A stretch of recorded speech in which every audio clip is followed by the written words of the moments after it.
লজ্জার হলেও সত্যি, আমি জীবনে কখনো নিজের হাতে কাঁঠাল ভেঙে খাইনি। জানি শুনতে অদ্ভুত লাগছে, কিন্তু আজ প্রথমবার চেষ্টা করলাম। শ্বশুরবাড়ি থেকে একটা বিশাল কাঁঠাল এসেছে, আর ভাবলাম যেহেতু পাঠিয়েছে এবার নিজের হাতেই ভাঙি।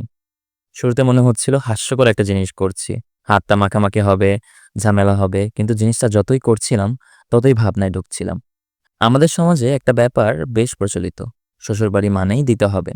জামাইয়ের জন্য এই, মেয়ের জন্য ওটা, বছরে এই উৎসবে গিফট পাঠাবি, ওই সময় কিছু না পাঠালে মুখ দেখানো যাবে না।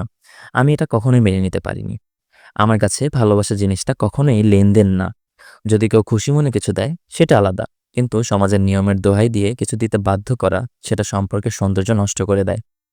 এমন অনেক পরিবার আছে যারা সামর্থ্য না থাকলেও লোক লজ্জার কারণে ধার করে, চাপে পড়ে এসব প্রথা পালন করে।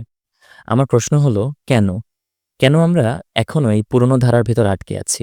কেন একটা সম্পর্কের শুরুতেই হিসাব নিকাশ, আদান প্রদানের এমন চাপ? আমার মত হলো, যদি কিছু দিতেই হয় সেটা যেন হয় স্বামী স্ত্রীর মধ্যে সম্মানের জায়গা থেকে, স্বচ্ছভাবে, কাবিননামার মতো একটা স্পষ্ট লেনদেন।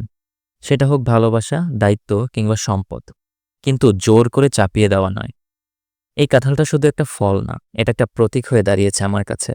প্রতিবার একটা কোয়া বের করছিলাম, যেন এক একটা চিন্তা মাথায় ঘুরছিল। হয়তো অনেকেই এই কথাগুলো বলার সাহস পায় না, কিন্তু আজ আমি বলছি, কারণ পরিবর্তন শব্দেই শুরু হয়। সবশেষে বলি, উপহার ভালোবাসা থেকে আসলে সেটা আশীর্বাদ হয়, কিন্তু নিয়ম আর প্রথা দিয়ে চাপিয়ে দিলে সেটা অভিশাপ হয়ে দাঁড়ায়। আর আমি চাইবো আমার সম্পর্কগুলো হোক বোঝামুক্ত, জোর নয়, ভালোবাসায় গড়া।